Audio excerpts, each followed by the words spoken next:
Dr. Stephen J. Costello, Director of the Viktor Frankl Institute of Ireland.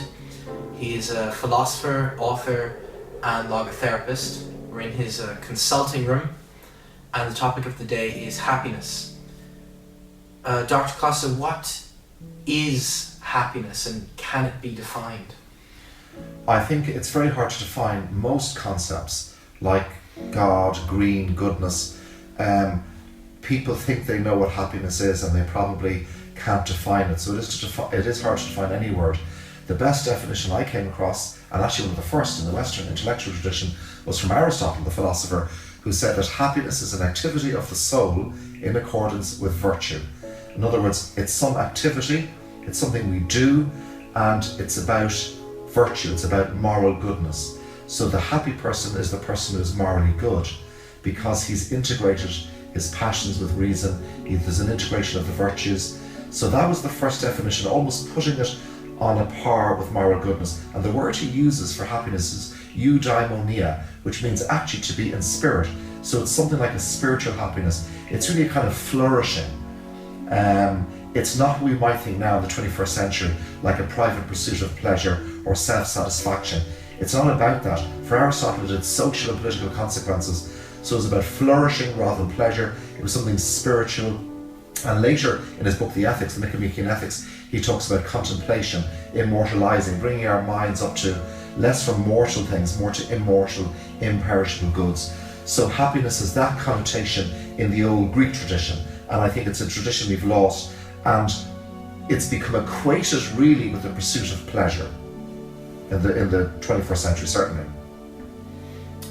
In American society, a lot of importance is placed on the pursuit of happiness, the right to have the pursuit of happiness. Do you think this is something that is healthy to be so focused on? I think it's unhealthy. If you focus on anything excessively, it leads to hyper-reflection, hyper-intention. So for instance, in my view, a very problematical day is New Year's Eve, because it's all put on happiness, or the Christmas dinner with the parents and the family. There's too much focus on, we now sit down, you better be happy. You better be happy at all costs. You can't, and enjoy yourself.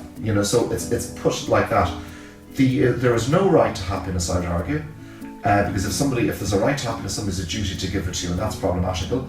You're right to bring up America, the great empire of happiness. So maybe if we want to be happy, we need to go to the States. But they enshrine it in their American Declaration of Independence, the right to the pursuit of happiness. And I would say the very pursuit of happiness is that which thwarts it, is that which obviates it. Viktor Frankl says, happiness should not be pursued, rather it should ensue.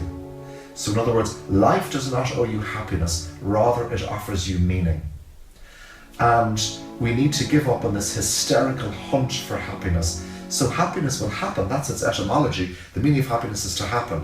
So it will happen all by itself if we give up the hysterical pursuit of happiness. So put meaning first, do what you're passionate about, put passion first, that leads to purpose, and happiness will take care of itself. Money is usually associated to come hand in hand with happiness. Do you think money can buy happiness, or do you think it can't? The exclusive will to money is like the will to power, because money is congealed power. And money has its symbolism attached to it only insofar as it's useful for something. So if money buys nice things around you, so it's for something, whereas happiness can't be for anything, it must be for itself. So that'd be one definition. Going back to your first question, happiness is something self-sufficient, whereas money is always for something. Money is a good, pleasure is a good, it's just not the good. So of course, there is the temptation therefore to think we can purchase everything. In capitalism, it's about production, consumption, and buying all the things. Certain things we need to be, as Aristotle says, sufficiently supplied with a certain amount of external goods, but not to excess. It's really to return to a kind of simplicitas.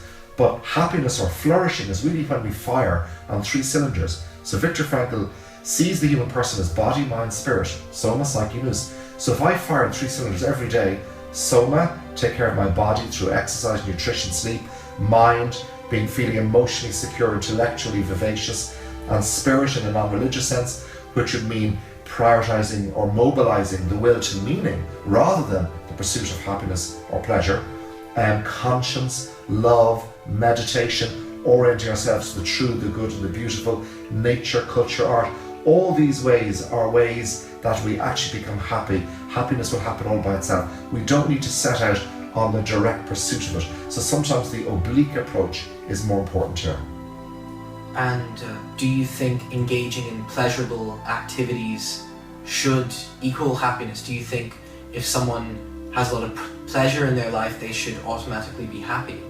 So I would just say, I'd like to say two things there. One is when we're talking about pleasure and happiness, I see pleasure as a kind of somatic happiness, happiness of the body.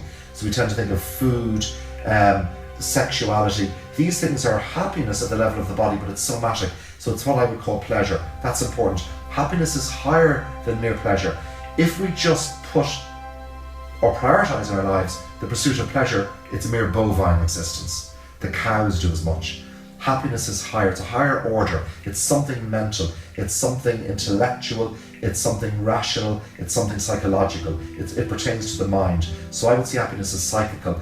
Joy I see as noetic or spiritual. So joy is spiritual happiness. And they actually form a hierarchy.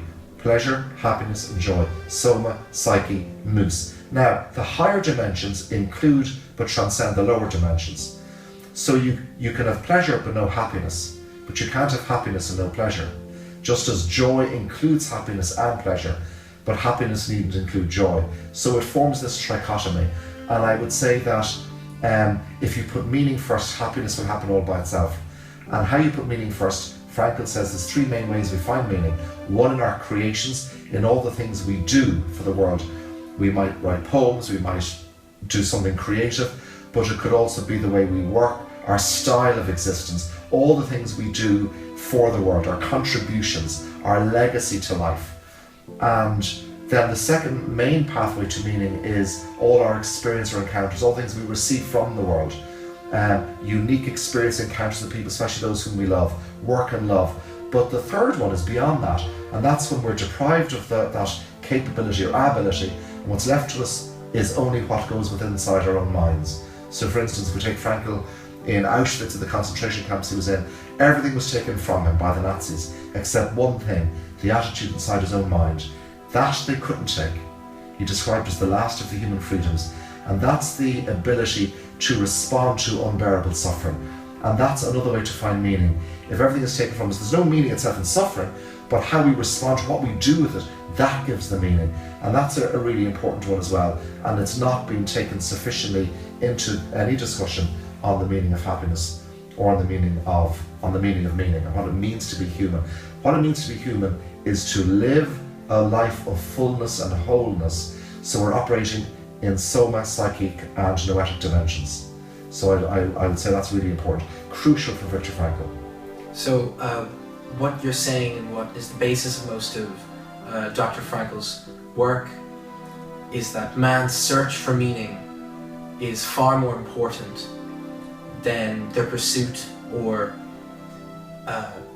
struggling to force yourself to be happy, finding meaning and forgetting happiness. Yes, finding meaning, forgetting happiness, abstain in order to obtain, to find it, forget about it, to secure it, shun it. I think that's the essence of this teaching, because Frankl isn't about me and my own pleasure. What he says is that self-transcendence is the essence of human existence. So we need to find ourselves, but to forget about ourselves. It's self-forgetfulness. It's living for a future goal or desire or project that I and I alone can fulfill. And interestingly, he also makes a distinction between cause and reason.